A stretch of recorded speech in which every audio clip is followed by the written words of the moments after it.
Hello everyone.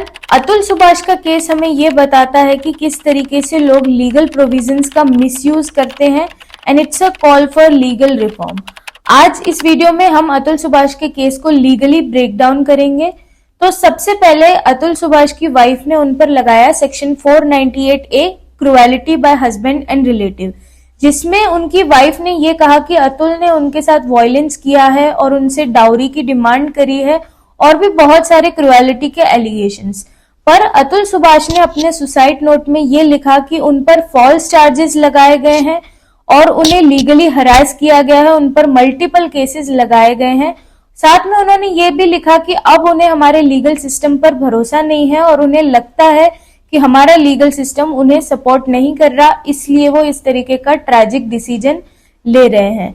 और इस पर सुप्रीम कोर्ट ने ये कहा कि सेक्शन 498A में किसी को अरेस्ट करने के लिए उसके against prima facie evidences court के पास प्रेजेंट होने चाहिए।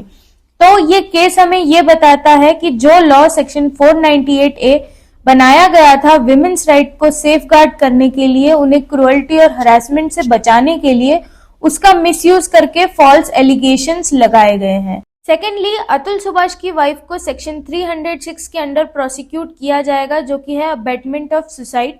इसका मतलब कि अगर कोई किसी को अपने एक्ट्स के थ्रू प्रोवोक करेगा कि वो सुसाइड कर ले तो उसे सेक्शन 306 आईपीसी के अंडर प्रोसिक्यूट किया जाता है। इस केस में अतुल सुभाष की वाइफ ने उन पर मल्टीपल लीगल केसेस लगा करके उन्हें लीगली हरास करके प्रोवोक किया था कि वो सुसाइड कर लें, इसलिए उन्हें सेक्शन 306 के अंडर प्रोसिक्यूट किया जाएगा। Third one is section 211 of IPC false charges.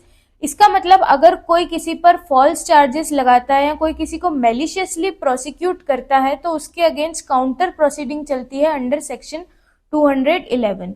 यहाँ पर अतुल सुभाष की वाइफ ने अतुल पर 498A के फॉल्स चार्जेस लगाए थे, इसलिए उन्हें सेक्शन 211 के अंडर प्रोसिक्यूट किया जाएगा। तो ये सब थे अतुल सुभाष के केस के लीगल इनसाइट। ये केस हमें बताता है कि we need to support men facing legal harassment, and Atul's case is a wake-up call for redefining procedural safeguards in matrimonial disputes and ensuring that no one is denied justice.